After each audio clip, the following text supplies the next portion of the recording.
కనుక ప్రతి ఒక్కరూ మీ యొక్క హృదయాల్ని శుద్ధిపరచుకోండి, శుద్ధీకరించుకోండి, సిద్ధపరచుకోండి. మీ హృదయములో నాటబడాలి. మంచి నెలలో పడిన విత్తనం ఏమైందంటమ్మా? ఫలించిద్ది, నూరంతల ఫలములిచ్చిద్ది. దేవుని స్తోత్రం, హల్లెలూయా. మంచి నెలలో పడిన విత్తనం వల్లే ఉండాలి. వాక్యము మీ హృదయంలో నాటబడాలి. నాటబడితేనే అప్పుడు మీరు ఫలిస్తారు.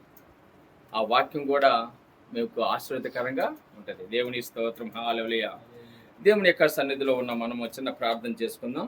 కళ్ళు మూసుకున్నట్లయితే, మా ప్రభు అయిన యేసయ్యా, నీ మహోన్నతమైన నామంలో, ఘనమైన నామంలో, పరిశుద్ధమైన నామంలో ఇప్పటి వరకు నా తండ్రి నీ ఘనమైన నామాన్ని మహిమపరిచాము నాయన. పాటల ద్వారా అయ్యా, అదిగానైనా స్థుతి ఆరాధన ద్వారా ప్రభా నీ నామాన్ని స్థుతించాము. అయ్యా, నువ్వు చేసిన మేలు కూడా జ్ఞాపకం చేసుకున్నావు నాయన. నువ్వు చేసిన మేలుని దేనిని మరొకమని చదివించినట్లుగా ఇదిగా నా తండ్రి సాక్ష్యంగా ప్రభా అయ్యా సాక్ష్యంగా పంచుకున్నాం. అదేవిధంగా ప్రభా అయ్యా స్థుతి ఆరాధనలో స్థుతిలో నువ్వు ఉండి ప్రభా నీకే ఘనత మహిమ ప్రభావములు చెల్లిస్తుండగా నువ్వే మహిమ పొందుకున్నావు. మరి ఈ సమయం ముఖ్యమైన సమయంలోకి వచ్చాము నాయన. అల్పుని ప్రభా అభాగ్యాన్ని అయ్యా నేను కాదు మాట్లాడేది, నువ్వు నాలో ఉండి మాట్లాడే సహాయం దయచేయం నాయన. ప్రభా ఇదిగా నాయన, మరి సంఘముతోనూ నాతోనూ నువ్వే మాట్లాడి సహాయం దయచేయమని, నీ దాసునైన నన్ను ప్రభా నీ సులువు చాటున మరుగుపరుచుకొని నోటి నోరుగా బోరగా మాత్రమే వాడుకోమని ఏస్తున్నాములు అడిగి పెట్టుకుంటున్నాం తండ్రి, ఆమేన్. దేవునికి స్తోత్రం, హల్లెలూయా, హల్లెలూయా. గట్టిగా హల్లెలూయా. మనం ఎక్కడున్నాం? ఏందండి మీ చర్చిలో నుండి ఎక్కడున్నాం అంటున్నారు. చర్చిలో ఉన్నాం కదా, మంచిది.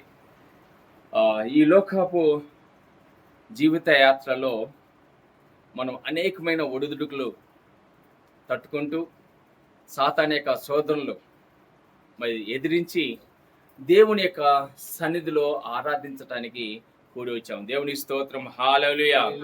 అనేకులు సాతాన్ని జయించలేక వాళ్ళు సతికిల పడిపోయారు. చాలా మంది దేవుని సన్నిధిలో మనం ఉండలేమంటే ఎవరి సన్నిధిలో ఉన్నట్టు? సాతాను సన్నిధిలోనే ఉన్నట్టు. అదే ఒక రెండే ఎగ్జాంపుల్. ఒకటేమో దేవుని సన్నిధిలో మనం ఉన్నామంటే సాతాన్ని ఎదిరించే వాళ్ళుగా ఉన్నామని. రెండవది మనము దేవుని సన్నిధిలో లేవంటే లోకంలో సాతానులో ఉన్నట్టు అనమాట. కనుక సాతానికి అవకాశం ఇవ్వకూడదు మనం. ఆ విధంగా దేవుని యొక్క మౌనతమైన కృపలో మనం ముందుకు సాగుతూ ఉన్నప్పుడు దేవుని యొక్క శక్తి కూడా మనకి తోడుగా ఉంటది. దేవుని స్తోత్రం, హల్లెలూయా. ఆ విధమైన శక్తి కలిగిన వారు మనం. దేవునికి స్తోత్రం, హల్లెలూయా. దేవుని యొక్క శక్తి మనలో ఉంది. ఆ శక్తి ఉన్నప్పుడు సాతాను మన్నేమీ చేయలేడు. కనుక ఈరోజు ప్రపంచం మొత్తము మనం జ్ఞాపకం చేసుకుంటే శ్రమల కాలంలో ఉన్నారు. ఏ కాలంలో ఉన్నారు? శ్రమల కాలంలో ఉన్నారు కదా. లెంట్ సీజన్ అంటారు కదా, శ్రమల దినాలు. ఈరోజు అనేకమైన సంఘాలు జరుపుకుంటేనే కొన్ని సంఘాలు కూడా జరుపుకోవట్లేదు. అందులో మన సంఘం కూడా ఒకటి. అయితే చాలా మందికి ఒక ఆలోచన మనము కలిగి ఉంటాం. అసలు శ్రమల దినాలు అంటే ఏంటి? శ్రమల దినాలు జరిగించాలా, జరిగించకూడదా? జరిగించాలని కొంతమంది అంటున్నారు, జరిగించకూడదని కొంతమంది అంటున్నారు. అవునా కదా? కొంతమంది జరిగించాలి శ్రమల దినాలు అంటున్నారు. అయితే శ్రమల దినాలు జరిగించాలని పరిశుద్ధ గ్రంథములు అయితే లేదు.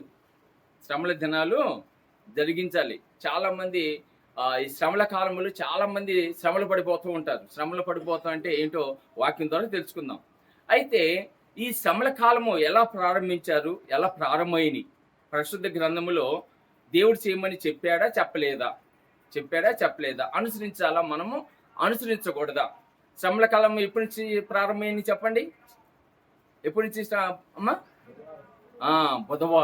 బుధవారం నుంచి ప్రారంభించారు.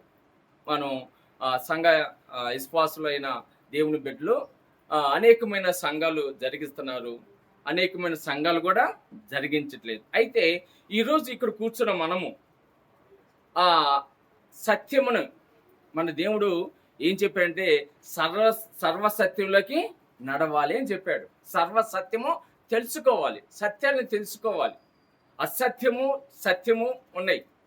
మనము సత్యాన్ని తెలుసుకున్న వారమే. దేవుని స్తోత్రం, హల్లెలూయా. సత్యాన్ని తెలుసుకున్నాము, ఇంకా సర్వసత్యంలోకి వెళ్ళాలి. దేనిలోకి వెళ్ళాలి? మనము సర్వసత్యంలోకి వెళ్ళాలి. ఇప్పుడు చిన్న ఉదాహరణ చెప్తాను. దేవుడు ఉన్నాడు. దేవుడు ఉన్నాడు. ఆ దేవుడు ఎవరంటే మన ప్రభువైన యేసయ్య. దేవునికి స్తోత్రం. హల్లెలూయా. సర్వ సృష్టిని సృష్టించిన వాడు, ఈ లోక మానవాళి కొరకు ఆయన ప్రాణం పెట్టినవాడు. ప్రాణం పెట్టడమే కాదు, ఆయన మరణాన్ని గెలిచి తిరిగి లేచినవాడు. ఇది సత్యము. ఇదేంటమ్మా? సత్యము. సర్వసత్యం అంటే ఏంటి మరి? సత్యము, సర్వసత్యము.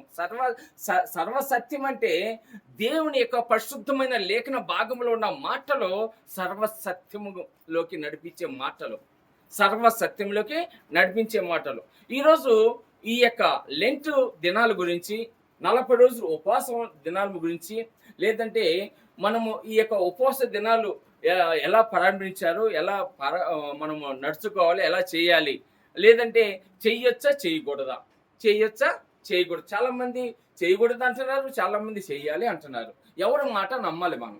ఎవరి మాట నమ్మాలి? ఎవరి మాట నమ్మకుండా మనం దేవుని యొక్క పరిశుద్ధమైన లేఖన భాగంలో నుంచి మనం తెలుసుకుందాం. ఈ పరిశుద్ధమైన అందరూ ఏంటున్నారా? ఇక్కడేనమ్మా, మనము పరిశుద్ధమైన లేఖను ద్వారా సర్వసత్యము తెలుసుకుందాం. తెలుసుకొని ఆ సత్యాన్ని, సర్వసత్యంలోకి మనం నడుస్తూ దేవుని యొక్క సన్నిధిలో మనము ముందుకు సాగుతూ ఉండాలి, విశ్వాసంలో సాగుతూ ఉండాలి. ఈ యొక్క మనకి బస్వ బుధవారం ఎలా వచ్చింది? యాస్ వెనస్డే అంటారు ఇంగ్లీష్లో. భస్మ బుధవారము ఎలా వచ్చింది? ఇంకొక పేరు ఏంటంటే బూడిద బుధవారం కూడా అంటారు కదమ్మా. బూడిద బుధవారం అంటారు. అదేవిధంగా ఈ 40 దినాలని లెంట్ దినాలుగా ప్రకటించారు, ఉపవాస దినాలుగా. కొంతమంది తపస్సు కాలం అంటారు, కొంతమంది ఏమంటారు, నిన్న పేరు తపస్సు కాలం అంటారు ఈ 40 దినాలని. అయితే కొంతమంది పశ్చాత్తాప దినాలు కూడా అంటారు. ఏమంటారు? పశ్చాత్తాప దినాలను కూడా అంటారు. ఈ 40 రోజుల్ని తపస్సు కాలం అంటారు, 40 రోజులు శ్రమకాలం అంటారు, 40 రోజులు ఉపవాస ప్రార్థనలు అంటారు, కొంతమంది పశ్చాత్తాపం కాలం అంటారు. కనుక ఒక్కొక్కరు ఒక్కొక్క డినామినేషన్ వాళ్ళు ఒక్కొక్కరికి ఇష్టం వచ్చినట్టు పెట్టుకొని ఈ 40 రోజులు ప్రార్థనలో కొనసాగుతున్నారు. దేవునికి స్తోత్రం. హల్లెలూయా. ఎందులో కొనసాగుతున్నారు? ప్రార్థనలో కొనసాగుతున్నారు.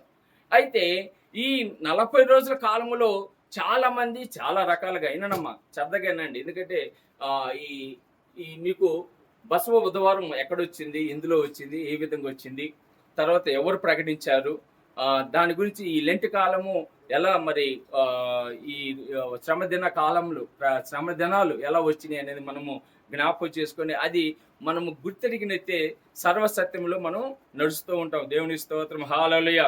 కనుక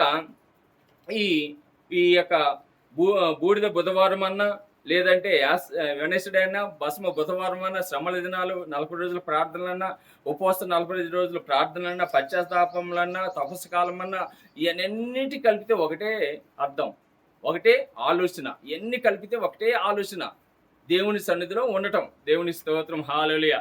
40 రోజులు దేవుని సన్నిధిలో ఉండటం అది మంచిదే, అది మంచిదే. 40 రోజులు దేవుని సన్నిధిలో ఉండటము చాలా మంచిది. కానీ అది ఎవరి కొరకు, అది ఆ రోజుల్లో ఈ యొక్క నియమాల్ని పాటించారనేది మనము జ్ఞాపకం చేసుకుందాం. బుధవారం మనం జ్ఞాపకం చేసుకుంటే మనకి ఈస్టర్ అంటే పునరుద్ధాన దినం. యేసయ్య మరణం పొందుకొని 3వ రోజున లేచిన దినం ఉంది కదా, అది పునరుద్ధాన దినం అంటారు. ఆ పునరుద్ధాన దినం నుంచి మనం 46 రోజులు లెక్క పెట్టుకుంటే మనకి ఈ యొక్క బూడిద బుధవారం అంటే భస్మ బుధవారము వచ్చింది. ఎక్కడి నుంచి లెక్క పెట్టుకోవాలి మనం? ఈస్టర్ నుంచి లెక్క పెట్టుకుంటే 46 రోజులు లెక్క పెట్టుకోవాలి. 46 రోజులు లెక్క పెట్టుకుంటే ఈ బుధవారం వచ్చింది అన్నమాట. కరెక్ట్గా బుధవారం వచ్చింది. అది 46 రోజులు ఈస్టర్ బేస్ చేసుకుంటారు. ఈస్టర్ బేస్ చేసుకొని మనకి కౌంట్ చేసుకుంటూ వస్తారు. ఎనికి వస్తే అప్పుడు 46 రోజులకి ఈ వెనస్డే అంటే భస్మ బుధవారం వచ్చింది అనమాట. అక్కడ నుంచి శ్రమల కాలాలు ప్రకటిస్తారు. 46 రోజులు అన్నారు కదా, అంటే 46 రోజుల్లో 6 రోజులు ఆదివారాలు తీసేయాలి. 6 ఆదివారాలని తీసేయాలి. 6 ఆదివారాలు తీసేస్తే కరెక్ట్గా 40 రోజులు వచ్చింది. 40 రోజులు వచ్చిన ఆ మొదటి రోజే భస్మ బుధవారం అంటారు. అది బూడిద బుధవారం అంటారు. కనుక ఈస్టర్‌కి 6:30 వారాల ముందు 46 రోజులు మనం జ్ఞాపకం చేసుకుంటే ఎన్నికొస్తే 6 దినాలు తీసేస్తే 40 రోజులు వచ్చేదే ఈ యొక్క యాస్ వెడ్నెస్డే అని మనము ఆ రోజు అక్కడి నుంచి శ్రమల దినాలు కౌంట్ చేస్తారు. అక్కడి నుంచి మళ్ళీ ఎక్కడి దాకా ఈస్టర్ దాకా కౌంట్ చేస్తూ ఉంటారనమాట. కనుక వాటి నుండి మనము ఈ యొక్క 40 రోజుల ఉపవాస ప్రార్థనలు జ్ఞాపకం చేసుకుంటూ ఉంటారు. ఇప్పుడు మన మన సంఘంలో లేదు, కొన్ని సంఘాల్లో చేయదు, కానీ అది కొన్ని సంఘములు అంటే ముఖ్యంగా క్యాథలిక్ సంఘాల్లో చర్చిల్లో కానీ కొన్ని చర్చిల్లో వాళ్ళు ఏం చేస్తారంటే మనకి ఈస్టర్ ఈస్టర్ రోజు కాకుండా పరిశుద్ధ వారం ఉంటుంది కదా, పరిశుద్ధ వారం ఆదివారం నుంచి మళ్ళీ ఈస్టర్ దాకా ఈ వారం అంటుంది పరిశుద్ధ వారం అంటారు. ఏ వారం అంటారమ్మా? పరిశుద్ధ వారం అంటారు. మనకి మట్ల ఆదివారం వచ్చింది. మట్ల ఆదివారం నుంచి మనం జ్ఞాపకం చేసుకుంటే ఆ వారం అంతా పరిశుద్ధ వారం. ఆ వారం అంతా మట్ల ఆదివారం నుంచి ఈస్టర్ దాకా ఆ వారంలో ఉన్న రోజులన్నీ పరిశుద్ధ రోజులు, పరిశుద్ధ వారముగా లెక్కించారు మన పండితులు ఎవరైతే ఉన్నారో, దేవుని యొక్క పండితులు వాళ్ళు. అయితే మట్ల ఆదివారం రోజు మనము కొన్ని మట్టలు తెచ్చుకొని మనము ఏం చేస్తామంటే చర్చిలో పట్టుకొని ఓసన్న ఓసన్న జయము, ఓసన్న ఓసన్న జయం అంటా ఉంటాం. ఆ రోజు ఆ ఈత మట్టలు అంటే ఆనాడు యూదులు ఏం చేశారంటే యేసయ్య జెరూసలేం ప్రవేశం చేసినప్పుడు, యేసుక్రీస్తు జెరూసలేం ప్రవేశం చేసినప్పుడు వాళ్ళందరూ మట్టలు పట్టుకొని ఓసన్న జయం మనసు, కొన్ని మట్టలేమో దారి పొడుగున పొడిచారు, బట్టలతో పాటు అక్కడ బట్టలు కూడా పరిచారు, మట్టలు కూడా పరిచారు. ఇప్పుడు ఆ మట్టలు దేనికి సాదృశ్యము అంటే అది దేవుని యొక్క అభివృద్ధికి సాదృశ్యముగా మనం చూస్తూ ఉంటాం, ఆశీర్వాదానికి సాదృశ్యముగా మనము చూస్తూ ఉంటాము. మత్తయి సువార్తలో 21వ అధ్యాయంలో 7వ వచనం చూసుకుంటే అక్కడ దావీదు కుమారునికి జయము, ప్రభు పేరిట వచ్చువాడు స్తుతింపబడును గాక, సర్వోన్నతమైన స్థలములో జయము అని కేకలు వేసిచుండిరి. అక్కడ వాళ్ళందరూ కొన్ని మట్టలు పట్టుకొని, చెట్ల మట్టలు పట్టుకొని వాళ్ళు దేవునికి జయము, దావీదు కుమారుడికి జయము, ప్రభు పేరిట వచ్చేవాడు స్తుతింపబడును గాక అని వాళ్ళు ఎంతగానో ఆనందిస్తున్నారు, ఎంతగానో మహింపరుస్తున్నారు. ఆ రోజు మనం జ్ఞాపకం చేసుకుంటాం. ఆ మట్ల ఆదివారం యేసయ్య ఎక్కడికి వచ్చాడమ్మా? ఎక్కడికి వచ్చాడు? యెరూషలేముకి వచ్చాడు. యెరూషలేము ప్రవేశం అంటారు, అది యెరూషలేము ప్రవేశం అంటారు. అంతకుముందు చాలా సందర్భాలు వచ్చినప్పటికీ ఆ రోజు మాత్రం చాలా ప్రాముఖ్యమైన దినం, చాలా ప్రాముఖ్యమైన దినముగా ప్రకటించారు పండితులు, బైబిల్ పండితులు. చాలా ప్రాముఖ్యమైన దినంగా ఆ యెరూషలేము ప్రవేశం మనం ఆత్మీయంగా జ్ఞాపకం చేసుకుంటే, ఎవరి జీవితంలో అయితే యేసయ్య ప్రవేశిస్తాడో, ఎవరి హృదయంలో అయితే యేసయ్య ఉండటానికి ఇష్టపడి వస్తాడో వాళ్ళ హృదయంలో స్థానం ఇవ్వాలి. దానికి సాదృశ్యంగా జెరూసలేము ప్రవేశం మనం జ్ఞాపకం చేసుకుంటాం. ఎవరు హృదయంలో అయితే యేసయ్య వస్తానని ఇష్టపడతాడో వాళ్ళు ధన్యులంట. దేవుని స్తోత్రం, హల్లెలూయా. వాళ్ళు దేవుని యొక్క కృపలో వాళ్ళు ఎంతగానో ఎదుగుతారు. మన హృదయంలో యేసయ్య ఉంటే మనము దేవుని యొక్క శక్తి కలిగి ఉంటాం. దేవుని శక్తి కలిగి దేవుని యొక్క ఆత్మశుద్ధితో మనం జీవిస్తూ ఉంటాం. అందుకే దేవుడు లేకపోతే ఏం చేస్తాడంటే సాతానుడు ఆక్రమించుకుంటాడు మన హృదయాన్ని. ఖాళీగా ఉన్న హృదయాన్ని సాతాను ఆక్రమించుకుంటాడు. అందుకే మన హృదయంలో యేసయ్య ఉండాలి. అందుకే ఆ యెరూషలేము ప్రవేశము అది ఎంతో గొప్పది. ఆ రోజు ఈస్టర్ మట్ల ఆదివారం రోజు దేవుడు యెరూషలేము ప్రవేశ రోజు వాళ్ళు ఎంతో గొప్పగా వాళ్ళు జ్ఞాపకం చేసుకుంటారు.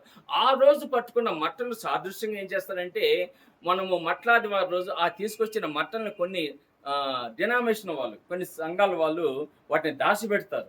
ఎప్పుడు దాకా దాచిపెడతారు? మళ్ళీ సంవత్సరము అంటే బుధవారం దాకా, ఇది వెడ్నెస్డే దాకా దాచిపెడతారు. వాటిని దాచిపెట్టి వాటిని కాల్చి బూడిద చేసి వాటిని ఏం చేస్తుంటే భస్మ బుధవారం రోజు వాళ్ళకి నుదుటి మీద ఆ బూడిదతో సిలువ గుర్తు వేస్తారు. ఏం వేస్తారమ్మా? సిలువ గుర్తు వేస్తారు. అది ఒక ఆచారంగా చాలా మంది డెనామినేషన్ వాళ్ళు పాటిస్తూ ఉంటారు. అయితే ఇదంతా బైబిల్లో ఎక్కడా లేదు, బైబిల్లో ఎక్కడా లేదు. అయితే 40 రోజులు ఉపవాస ప్రార్థన అనేది చాలా ప్రాముఖ్యమైనదే కాదని ఎవరు చెప్పరు. ఎందుకంటే 40 రోజులు మనము మొదట్లో ఆ విశ్వాసంగా ఉన్న వాళ్ళకి చాలా ఆత్మీయంగా ఎదగటానికి ఎంతగానో ఉపయోగపడింది ఈ 40 రోజులు శ్రమకాల ప్రార్థనలు. 40 రోజులు మనం కూడా దాదాపు సంఘం పెట్టిన దగ్గర నుంచి 7 సంవత్సరాలు 40 రోజులు ప్రార్థనలు పెట్టాం. అయితే రాను రాను మనకి భక్తి ఎక్కువైపోయింది మన సంఘంలో ఉన్న వాళ్ళకి. భక్తి ఎక్కువైపోవటం వల్ల ఇప్పుడు మనం జరిపించలేకపోతున్నాం. మనకి భక్తి సరిపోయింది, ఎక్కువైపోయింది కదా! అందుకే అయితే ఒక్కసారి జ్ఞాపకం చేసుకుందాం ప్రియ దేవుని బిడ్డలారా. ఈ భస్మ బుధవారము అంటే బూడిదకి దేనికి సాదృశ్యము అనేది మనము ఒకసారి జ్ఞాపకం చేసుకుందాం. ఎండిపోయిన జీవితంలో చూడండి, ఇక్కడ ఆ ఎండిపోయిన ఫస్ట్ ఏమో మట్లాదివారం రోజు అవి పచ్చగా ఉంటాయి. ఒక వారం రోజులు పచ్చగానే ఉంటాయి. మనం చర్చిలో కూడా పెడతాం. ఒక వారం రోజులు పెడతాం. అవి సరిగా వారం రోజుల తర్వాత ఎండిపోతాయి. సామాన్యంగా ఈత మట్టలు, ఖర్జూరపు మట్టలు ఉంటాయి కదా, అవి సామాన్యంగా ఎండిపోవు. అయితే ఆ ఖర్జూరపు మట్టలు ఆ ఫస్ట్ ఈ వారం రోజులు పచ్చగా ఉంటాయి, తర్వాత ఎండిపోతాయి. కానీ ప్రతి ఎండిపోయిన ఆకు బూడిది మనం పట్టుకోగానే ఏమైంది, పిండి పిండి అయిపోయింది. కానీ ఈ యొక్క ఖర్జూరపు ఈత మట్టలు అయితే ఏదైతే ఉన్నాయో అవి మాత్రం పట్టుకుంటే రాలిపోవు. అవి అలాగనే ఉంటాయి. అవి అలాగనే ఉంటాయి. వారం రోజులు పచ్చదనానికి సాదృశ్యం దేనికని మనం ఆలోచన చేయాలంటే, ఒకసారి మనం విశ్వాసంలోకి వచ్చిన కొత్తలో, బాప్తిస్మం తీసుకొని వచ్చిన కొత్తలో మన జీవితం ఎలాగుంది విశ్వాసంలో, మన జీవితం ఎలాగుంది బాప్తిస్మం తీసుకున్నప్పుడు మనం ఇంకా నేను నా అంతటా విశ్వాసుడు ఎవరు లేరు, విశ్వాసులు ఎవరు లేరు అని మనం ఏం చేస్తామంటే ప్రతి ప్రార్థనలో పాల్పు పొందుకుంటా ఉంటాం, ప్రతి ఆరాధనలో పాల్పు పొందుకుంటా ఉంటాం, పాటలు నేర్చుకోవాలని ఆతృత ఉంటుంది, వాక్యం చదవాలని ఆతృత ఉంటుంది. రాను ఏమైందంటే ఆ విశ్వాసం కొంచెం అవిశ్వాసంగా మారిపోతూ ఉంటుంది. అంటే ఆ భక్తి కొంచెం భక్తిహీనతగా మారిపోతూ ఉంటుంది. రాను ఫస్ట్లో ఉన్నంత ఉద్యమము, ఫస్ట్లో ఉన్నంత శక్తి, ఫస్ట్లో ఉన్నంత ఆశ చాలా మందికి ఉండదు. చాలా మందికి ఉంటుంది, కానీ చాలా మందికి ఉండదు. కొంతమందికి ఉంటుంది, కొంతమందికి ఉండదు అనమాట. అంటే బాగా చూడండి, ఎప్పుడైతే విశ్వాసంలో యేసుక్రీస్తు యొక్క నామాన్ని అంగీకరించి, ఎప్పుడైతే నువ్వు ప్రభు యేసుక్రీస్తు రక్తంలో కడగబడి బాప్తిస్మం తీసుకున్నాక నువ్వు ఎప్పుడెప్పుడు ఎదుగుతూ ఉండాలి, ఎప్పటికెప్పుడు నూతనంగా బలపడుతూ ఉండాలి. కొంతమంది ఏం చేస్తారంటే జారిపోతూ ఉంటారు. కొంతమంది మొదట ఉన్న విశ్వాసము ఎప్పటిదాకా ఉండాలంట, కడపటి వరకు ఉండాలంట. మొదట ఉన్న విశ్వాసము సన్నగిల్లకూడదు. చాలా మంది సన్నగిల్లిపోతుంది. ఇప్పుడు ఆ పచ్చని చెట్లు కొమ్మలు దేనికి సాదృశ్యం? తొలి దినాల్లో మన విశ్వాసానికి సాదృశ్యం. తర్వాత ఎండిపోయిన తర్వాత మళ్ళీ వచ్చే సంవత్సరము భస్మ బుధవారం రోజు వాటిని కాల్చి బూడిద చేసి నొతటన సిలువ గుర్తు. దానికి అర్థం ఏంటంటే, మనము పాడైపోయిన ఆ విశ్వాసాన్ని అవిశ్వాసంగా మారిపోయినప్పుడు, అవిశ్వాసంగా మారిపోయినప్పుడు మనం పశ్చాత్తాపడాలి. ఆ బూడిద దేనికి సాదృశ్యం అంటే పశ్చాత్తాపానికి సాదృశ్యం. బూడిద దేనికి సాదృశ్యం? నేను ఒకప్పుడు విశ్వాసంగా, నమ్మకంగా, బలంగా ఉన్నాను, ఇప్పుడు నేను ఉండలేకపోతున్నాను. ఎందుకు ఉండలేకపోతున్నాం అనేది ఎవరికి వాళ్ళగా ఆలోచన చేసుకుంటే వాళ్ళకి తెలిసిపోయింది. ఒకప్పుడు నేను విశ్వాసంగా ఉన్నాను, ఇప్పుడు సన్నగిల్లిపోయాను, బలహీనపడిపోతున్నాను. ఎందుకు? దానికి కారణం ఏంటి? మనము దేవుని సన్నిధిలో పశ్చాత్తాపడాలి. ఆ ఎండిపోయిన జీవితాన్ని, ఎండిపోయిన దానికి ఆ జీవితమే మనం పశ్చాత్తాప దినాలుగా మనం జ్ఞాపకం చేస్తున్నాం. ఒకసారి యోబు గ్రంథం తీయండి. యోబు గ్రంథము 42వ అధ్యాయంలో 42వ అధ్యాయం 6వ వచనం చదవండి త్వరగా. 42వ అధ్యాయము కావున నన్ను నేను అసహించుకొని ధూళిలోను బూడిదలోను పడి. ఎవరు పలుకుతున్న మాట ఇది? యోబు పలుకుతున్న మాట. ఊజు దేశములో గొప్ప ధనవంతుడు యోబు అంటే. ఊజు దేశములో గొప్ప ధనవంతుడు. ఆయనకి ఎంతో గొప్ప ధనం ఉంది, సంపద ఉంది, ఆయనకి ఆస్తి ఉంది, పాస్తులు అన్నీ ఉన్నాయి. 7 కుమారులు ఉన్నారు, 3 కుమార్తెలు ఉన్నారు. అంతా ఆయనకి ఏది తక్కువ చేయలేదు దేవుడు. సమస్తము సమకూర్చిచ్చాడు దేవుడు యోబుకి.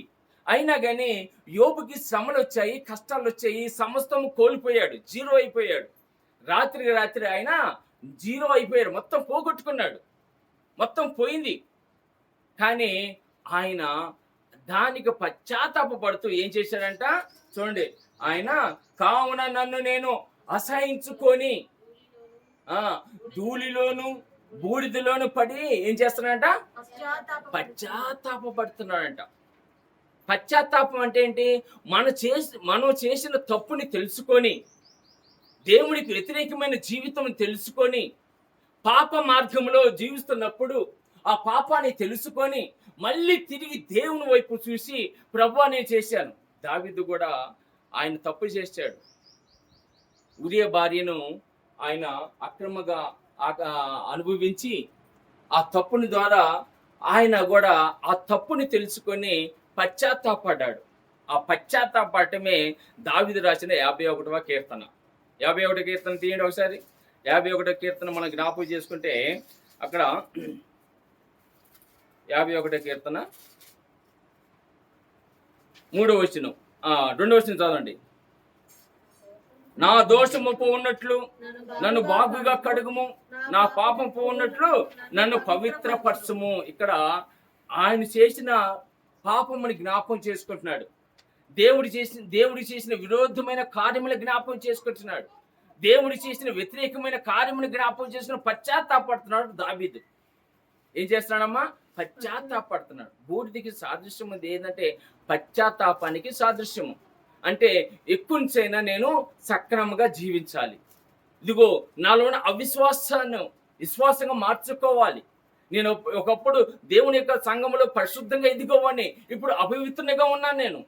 నేను మారాలి. ఎక్కువైనా నేను మారు మనసు తగిన ఫలములు జీవించాలి, మారు మనసు తగిన జీవితం జీవించాలి. తాను తగ్గించుకొని దేవుని యొక్క కృపలో పశ్చాత్తాపడుతూ దేవుళ్ళు పరిపూర్ణంగా ఎదగటానికి ఉపయోగపడేది ఇదిగో ఈ యొక్క బూడిద. అందుకే ఆయన ఎవరైతే బూడిద పూసుకొని దేవుని యొక్క కృపలో ఎదగాలని చేసిన తప్పుకు పశ్చాత్తాపడతారో వాళ్ళని ఈ యొక్క శ్రమకాల దినాలు అందుకు చాలా మంది వినియోగించుకుంటారు. ఈ ఉపయోగపడితే ఈ 40 రోజులు ఉపవాస ప్రార్థనలు అందుకు ఉపయోగపడుతూ ఉంటాయి. ఆత్మీయంగా మనం కూడా ఎదగటానికి ఎంతగానో ఉపయోగపడింది. అందుకే మనం యేసుక్రీస్తుని మరణించినప్పుడు సిలువలో యేసుని సిలువకి వేసినప్పుడు 2 దొంగలు, బందిపోటు దొంగలు కూడా వేస్తారు కదా. వేసినప్పుడు ఒక దొంగ ఏమో హేళన చేస్తూ ఉంటాడు, రెండవ దొంగ ఏమో ఆయన పశ్చాత్తాపడుతూ ఉంటాడు. ఒక దొంగ ఏమంటాడు, నువ్వు దేవుడు అయితే నువ్వు రక్షించుకొని మమ్మల్ని రక్షించలేవా అని ఒక దొంగ హేళన చేస్తూ ఉంటాడు. ఒక దొంగ ఏమంటాడు, అరే మన చేసిన తప్పికి మన చేసిన పాపానికి ఈ శిక్ష మనకి తగును, ఆయనలో ఏ పాపం లేదు అని ఆయన పశ్చాత్తాపడుతూ ఆయన నేను చేసిన పాపాన్ని పశ్చాత్తాపడుతూ వేదన పడుతూ ఉన్న ఆ వ్యక్తిని యేసయ్య ఆ చిలువలో వేలాడుతున్న యేసయ్య చూసి ఆయనకి ఏమైంది, నేడు ఏమైంది, పరదేశంలో నువ్వు నీ రాజ్యంలో నన్ను జ్ఞాపకం చేసుకోమన్నప్పుడు ప్రభు పలుకుతున్న మాట ఏంటంటే, నేడు నువ్వు నాతో పాటు పరదేశంలో ఉంటావు. అంటే పశ్చాత్తాపం పడినప్పుడు యేసు ప్రభు మన్ని ఏం చేస్తాడు, హక్కును చేసుకుంటాడు. యేసుక్రీస్తు మన్ని చేరదీస్తాడని దేవుని యొక్క వాక్యంలో ఉంటుంది. ఇప్పుడే దేవుని బిడ్డలారా, అందుకే ఈ యొక్క బూడిదికి దేనికి సాదృశ్యం అంటే తగ్గింపుకు సాదృశ్యము. బూడిద మనం చాలా మంది మనం చిలువ వేసుకొని వెళ్ళిపోతే అది కాదు. దాని బూడిదికి దేనికి మనం ఆదర్శవంతంగా తీసుకోవాలంటే, సాదృశ్యంగా తీసుకోవాలంటే తగ్గింపుకు సాదృశ్యంగా తీసుకోవాలి. ఆది కాండంలో మనం చూస్తే అబ్రహాము 18వ అధ్యాయము 27వ వచనం చదవండి. 18:27. అందుకు అబ్రహాము ఇదిగో ధూళియు బూడిదైన నేను ప్రభుతో మాట్లాడు తగ్గించుచున్నాను. ఏం చేస్తున్నానంట, బూడిదయు నైనా నేను అంటే ఎంతగా తగ్గిస్తున్నాడు చూడండి. ఎంత తగ్గింపు స్వభావము అబ్రహాముకు ఉన్నదో చూడండి. దేవుని పట్ల మనము కూడా దేవుని పట్ల తగ్గింపు స్వభావం కలిగి ఉండాలి.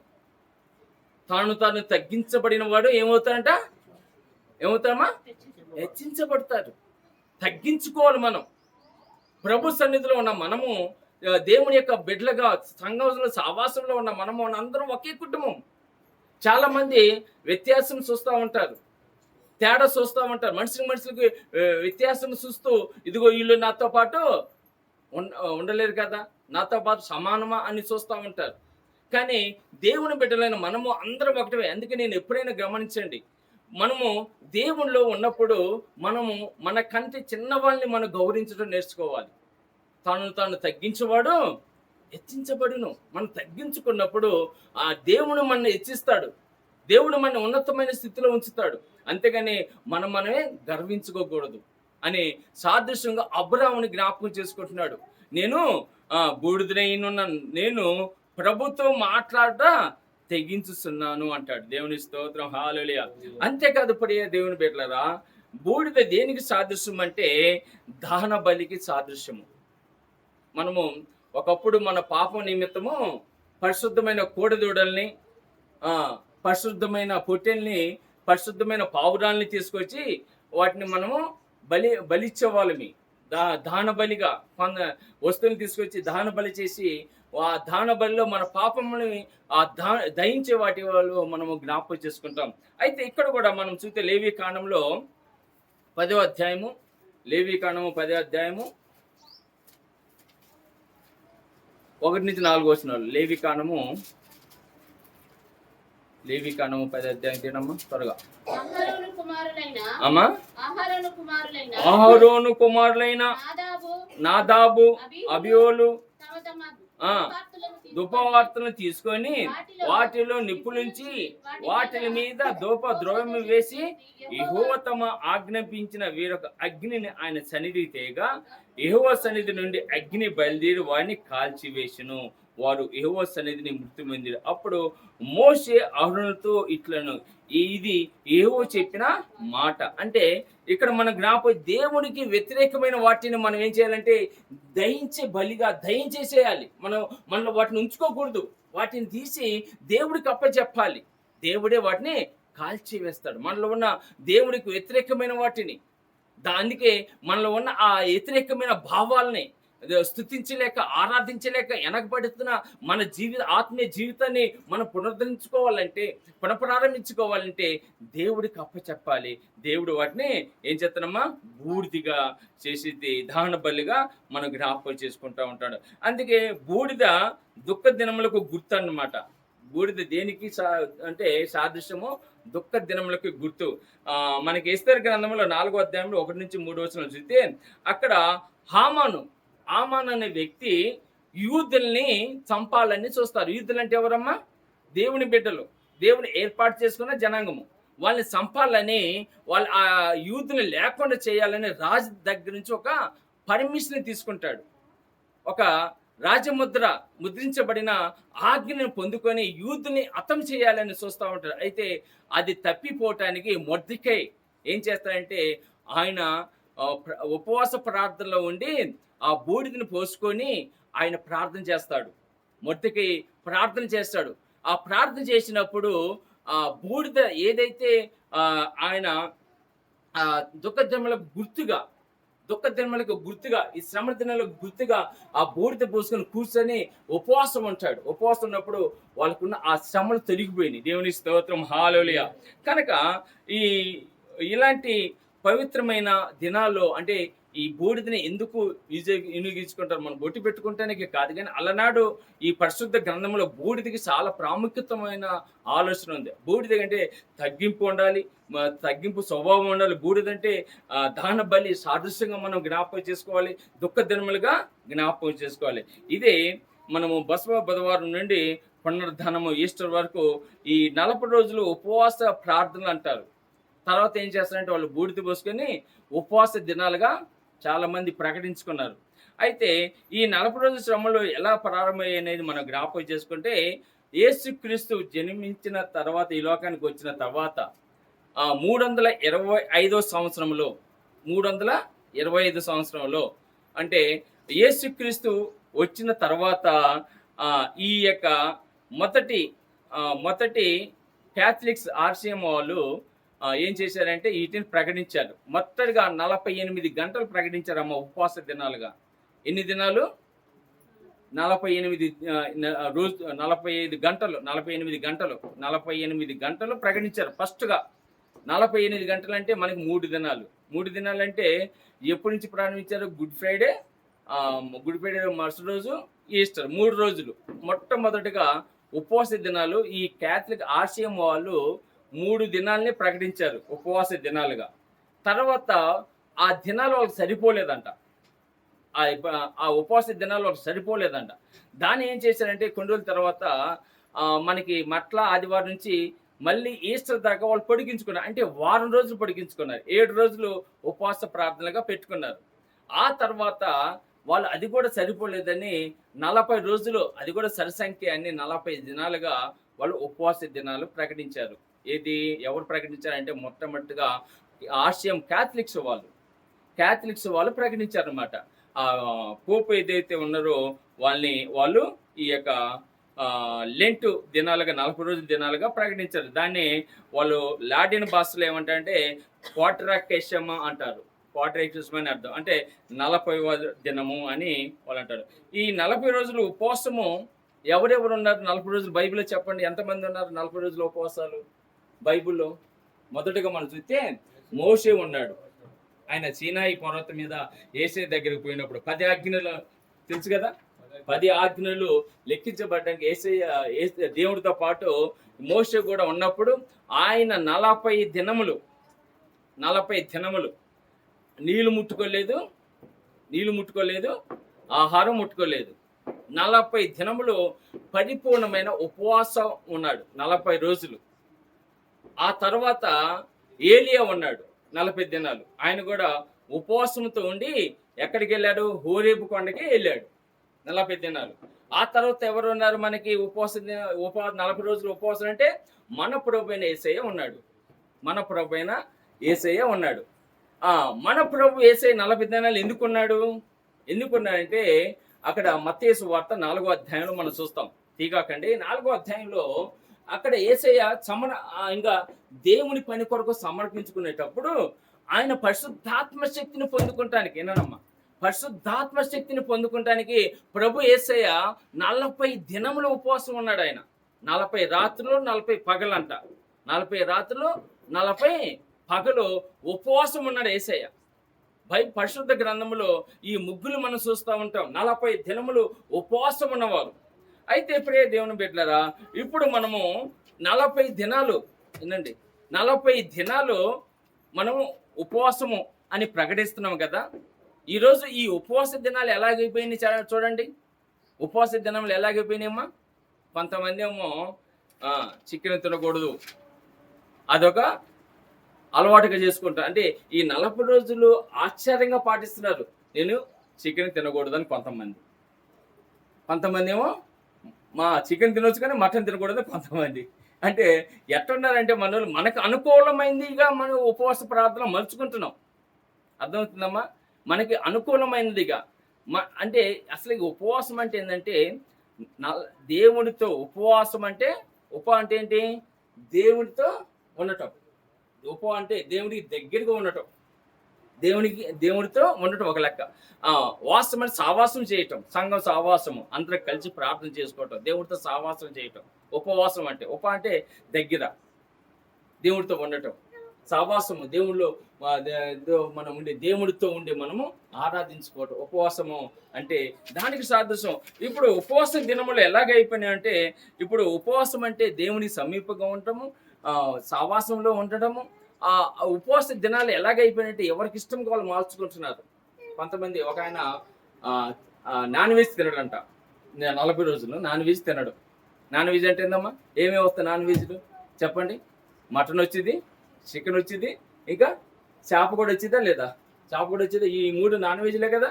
కానీ ఆయనంట మటన్ తినడంట, చికెన్ తినడంట, చేప తినొచ్చంట. ఇది ఉపవాస దినాలు ఆయన సమర్పించుకుంటాడు. నేను ఇది ఒకసారి చేపలు తింటున్నాడు. ఏం బ్రదర్ ఈరోజు నాన్ వెజ్ తినరు కదంటే అంటాడు, ఇది నాన్ వెజ్ కింద రాదులేండి.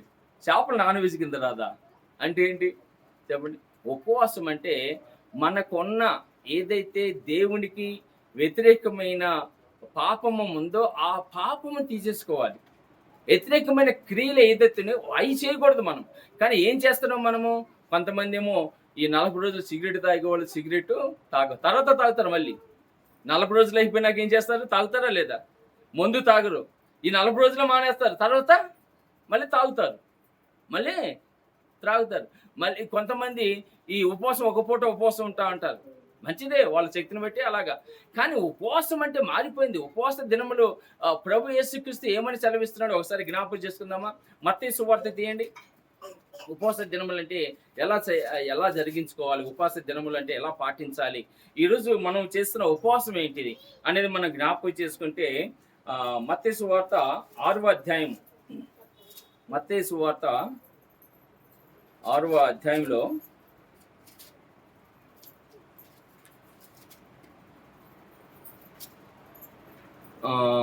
16 వచనం చదవనమ్మా. మీరు ఉపవాసము చేయనప్పుడు వేషధారుల వలె దుఃఖముఖులై ఉండకుడి, తాము ఉపవాసం చేస్తున్నట్లు మనుషులకు కనపడవాలని వారు తమ ముఖములను వికారము చేసుకుందరు. అర్థమవుతుందమ్మా? ఇది కొండమీద ప్రసంగంలో ఎవరు చెప్పిన మాట? ఇది యేసయ్య చెప్పిన మాట. మీరు ఎలాగ ఉపవాసం ఉండాలి? ఈ రోజు చేస్తున్న ఉపవాసం ఎలాంటిది? ఈరోజు మనం అనుసరిస్తున్న ఉపవాసం ఎలాంటిది? ఉపవాసం అంటే దేవునికి సమీపంగా ఉండటము. ఉపవాసం అంటే దేవుడితో సహవాసము చేయటము ఉపవాసం అంటే. ఇప్పుడు అలాంటి ఉపవాసము నేనేమంటా అంటే వేస్తతరమైన ఉపవాసం చేయొద్దు అంటాను. ప్రభు వాక్యమే నాకు చాలా ప్రాముఖ్యమైనది. ప్రభు వాక్యమే నేను చాలా నమ్ముతూ ఉంటాను. పరిశుద్ధ గ్రంథంలో ఏదైతే ఉందో అది నమ్ముతూ ఉంటాను. అయితే ఇక్కడ ఉపవాస దినములు మనం ఎలా ప్రకటిస్తున్నాము, ఎలా చేస్తున్నాము అనేది మనం జ్ఞాపకం చేసుకుంటే, ఉపవాస దినములు యేసయ్య కూడా ఏం చెప్తున్నాడంటే, ఉపవాసం ఉన్నప్పుడు వేషధారుల వల్లే దుఃఖముఖులై ఉండకండి. వేషధారులాగా ఉండకూడదు. చాలా మంది అంటే కొంతమంది ఉంటారు. ఎలా అంటే వారు ఉపవాసం ఉందంటే వ్యక్తపరుచుకుంటారు. నేను ఉపవాసం ఉన్నాను అని ముఖం కొంచెం పీక్కపోయిన ముఖంతో, కళ్ళు లోపలికి పోయి ఏదో అంటే వాళ్ళు కళ్ళు లోపలికి పోయినా కానీ వాళ్ళు పీక్కుంటారు లోపలికి. పీక్కొని ఏం చేస్తారు? నేను ఉపవాసం ఉన్నాను అంటా ఉంటారు. నేను ఉపవాసం ఉన్నాను అంటే అది అలాంటి ఉపవాసము దేవుడికి ఇష్టం కాదు. అసలు ఉపవాసం అంటే ఏంటి? ఉపవాసం అంటే యెషయా గ్రంథం 58వ అధ్యాయంలో ఒక చక్కటి వివరణ యెషయా ప్రవక్త చదివిస్తాడు. ఒకసారి చూద్దామా? 58వ అధ్యాయం యెషయా ప్రవక్త, యెషయా గ్రంథము 58వ అధ్యాయంలో 58వ అధ్యాయంలో నిజమైన ఉపవాసం ఇది అన్నట్టు. ఇక్కడ ఇది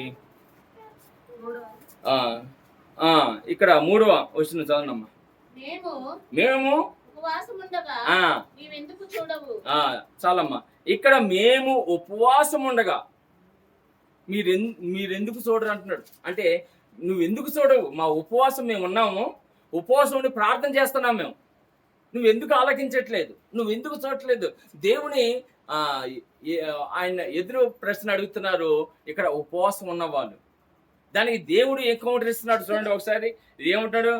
మేము మా ప్రాణములు ఆయాసపరుచుకున్నాము, నీవెందుకు లక్ష్య పెట్టవు అని అందరూ మీ ఉపవాస దినమున మీరు వ్యాపారము చేదురు. ఇక్కడ దేవుడిని అంటున్నాడు చూడండి. ఆగనమ్మ, ఇక్కడ దేవుణ్ణి అడుగుతున్నారు వీళ్ళు, మేము ఉపవాసం ఉన్నాము, మా వైపు ఎందుకు చూడట్లేదు ప్రభువా అని అడుగుతున్నారు. అయితే దేవుడు ఏమన్నాడు? ఉపవాసం ఉన్నప్పుడు మీరేం చేస్తున్నారంట?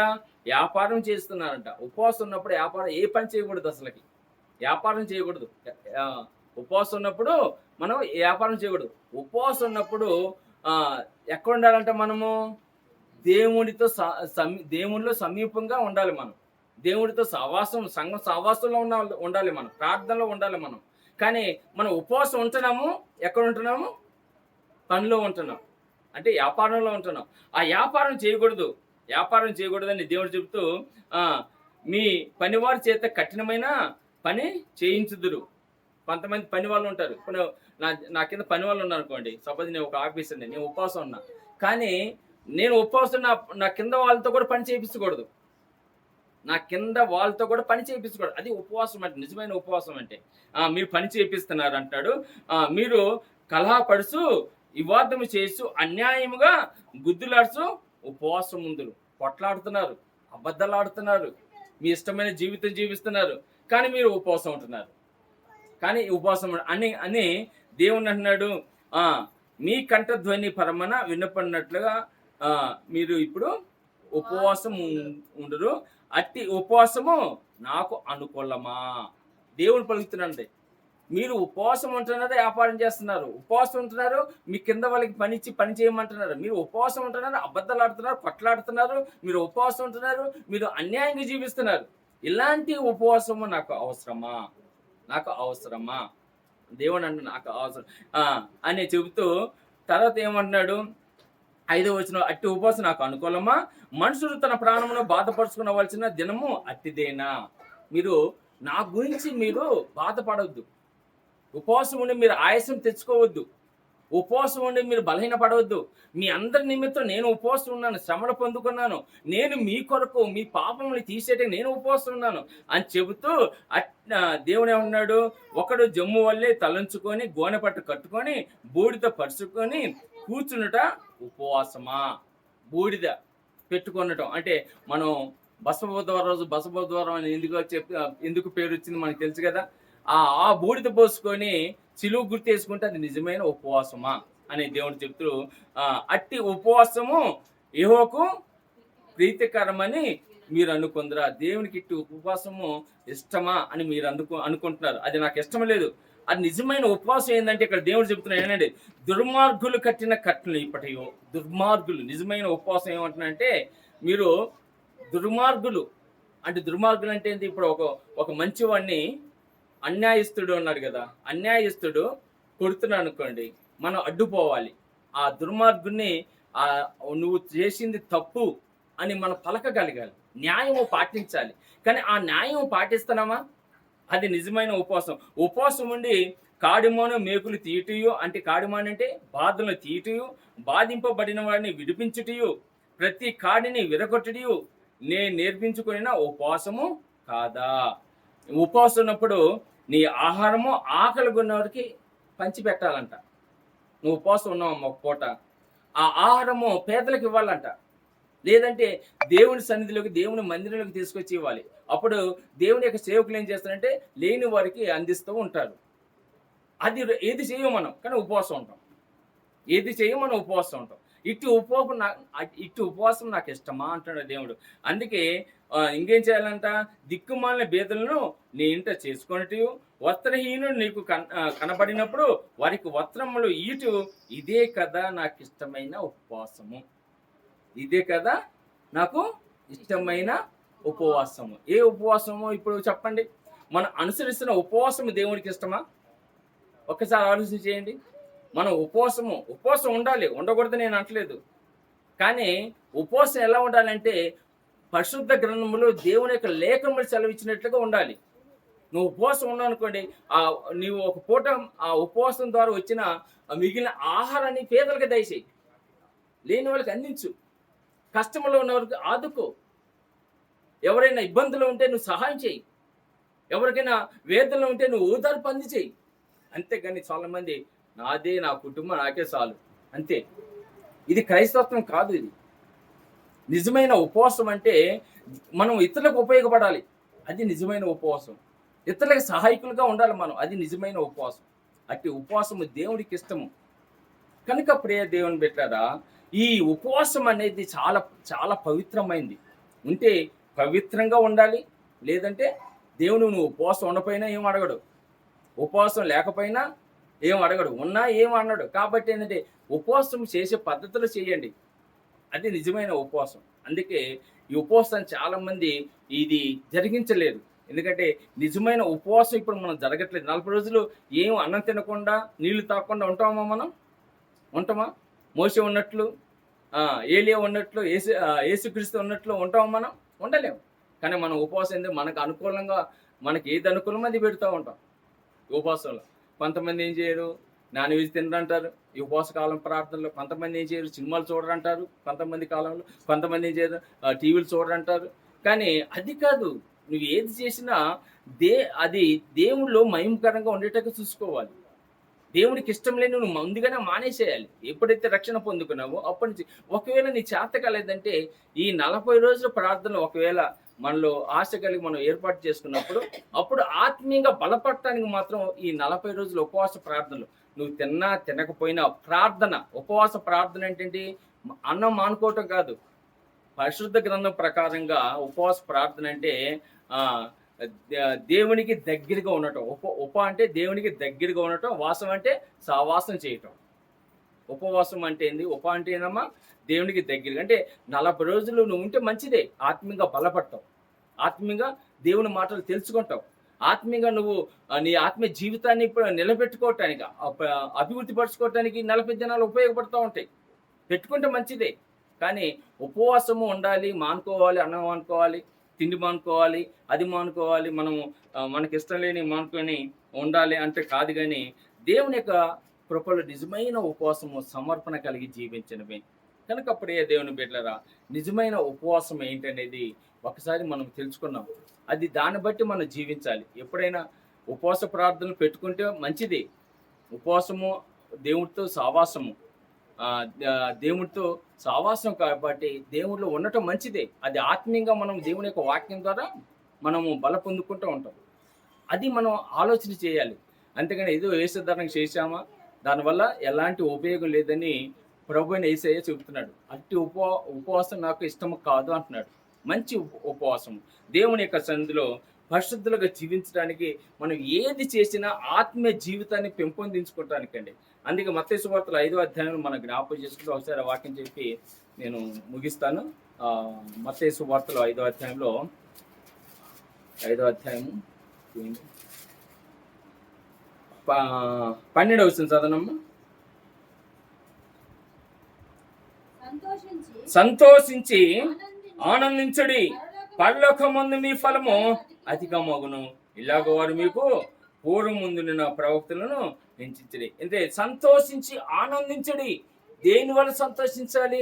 నీ ఆత్మీయ జీవితం ద్వారా సంతోషించమంటున్నాడు దేవుడు. నీ ఆత్మీయ జీవితాన్ని ఇదిగో బలపరచుకుంటానికి సంతోషించండి. అప్పుడు మీరు ఎప్పుడైతే ఆత్మీయంగా బలపడుతూ ఉంటారో, ఆత్మీయంగా మీరు దేవుని యొక్క సన్నిధిలో ఎదుగుతూ ఉంటారో అప్పుడు మీ ఫలము పరలోకమందున అభివృద్ధి పొందుకుంటా ఉంటుందంట.